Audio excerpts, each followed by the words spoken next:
Every little animal and creature and atom and cell is precious and wonderful. But it all starts with you.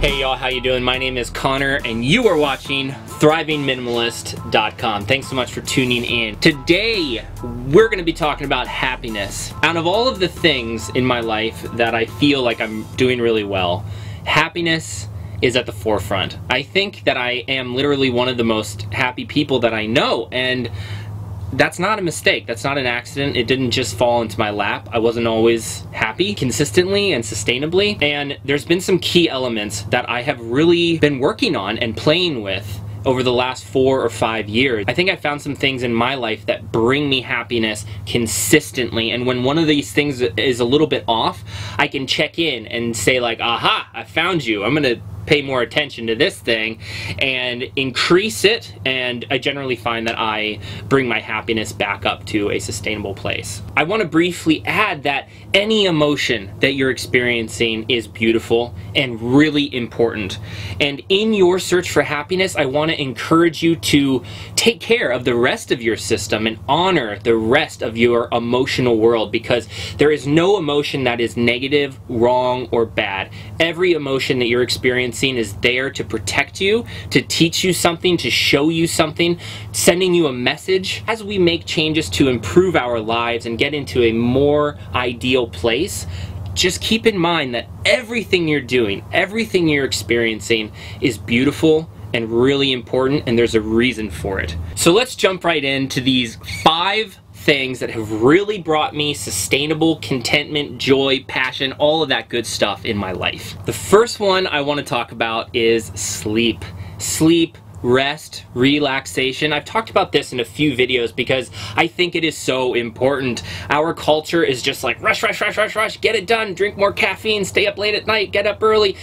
And if we're not slowing down to recuperate, we're just not going to find happiness and joy. We've got to let the world and our experiences integrate. And that can happen during sleep, but it can also happen in periods of rest, where we just say, you know what, I'm gonna take an hour, I'm gonna take half the day, I'm gonna take a week, and I'm just gonna chill. So number 1 is absolutely rest and sleep. If you want to look into this a little bit more, I have a few videos I will link in the description box, and I'll also put some links here on this YouTube video that you can check out. The second one is connection.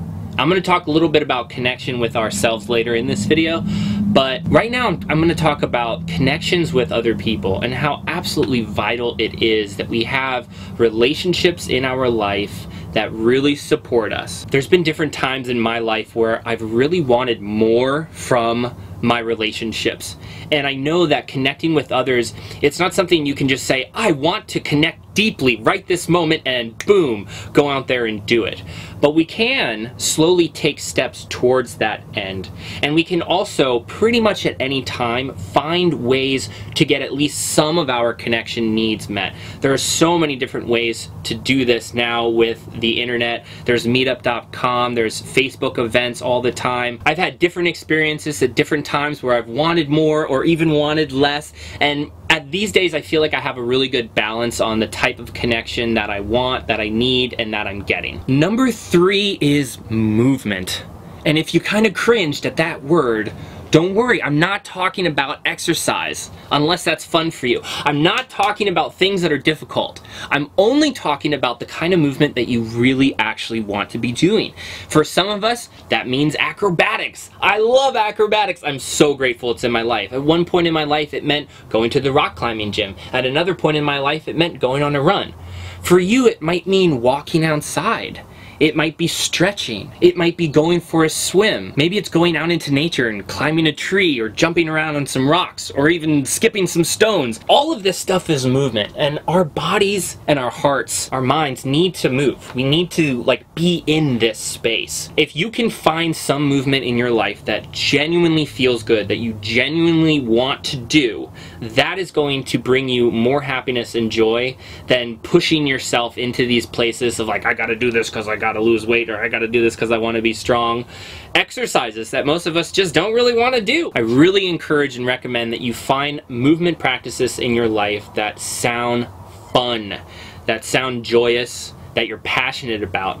And if you're not feeling overwhelmed with excitement when you're hearing movement, just start small. Start with baby steps. Do a walk around the block. Do a walk around the park. Get into nature. Bounce on a ball. Take the stairs instead of the elevator. Stand a little bit longer. Just do these little teeny small things and see how they feel in your body and in your life. Since doing movement on a regular basis, I have felt so much more alive and passionate and good. I highly recommend that you bring regular fun movement into your life. Number 4 is diet. Now, this is potentially a very controversial area. And so what I really want to focus on are foods that feel good for you, that you know work really well for you. I think we all have foods that we know don't really work that well for us, and sometimes we just get stuck like eating them more than these other foods that we know feel really, really good. If I'm gonna make a recommendation based on personal experience, what works best for me are whole plant foods. And I tend to eat a fruit-based diet, and it works fantastic. I've been eating this way for over 4 years.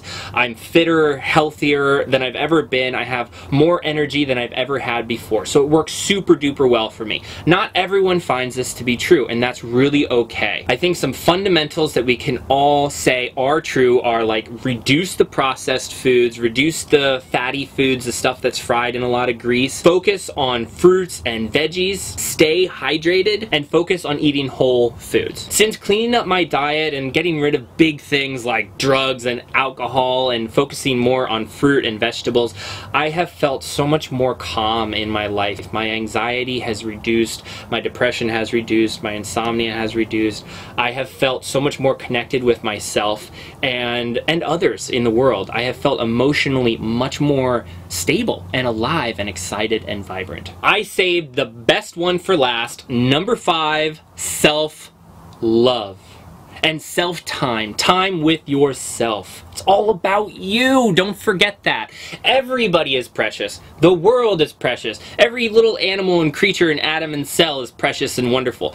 But it all starts with you. You are the most important thing in your life. Don't forget that. Give yourself the time, the attention, the energy, and the love that you so deserve and so need to be happy. All of these other things that I've talked about are actually just forms of self-love. So you can love yourself by eating a cleaner diet.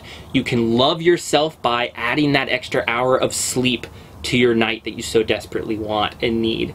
You can love yourself by moving today. You can love yourself by seeking relationships that truly support you. You can also love yourself by just slowing down, closing your eyes, and taking a breath. You guys, this channel is called Thriving Minimalist.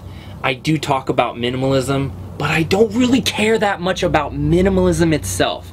The reason I talk about minimalism is because it is a tool to bring happiness into my life, and I think it can work for you as well.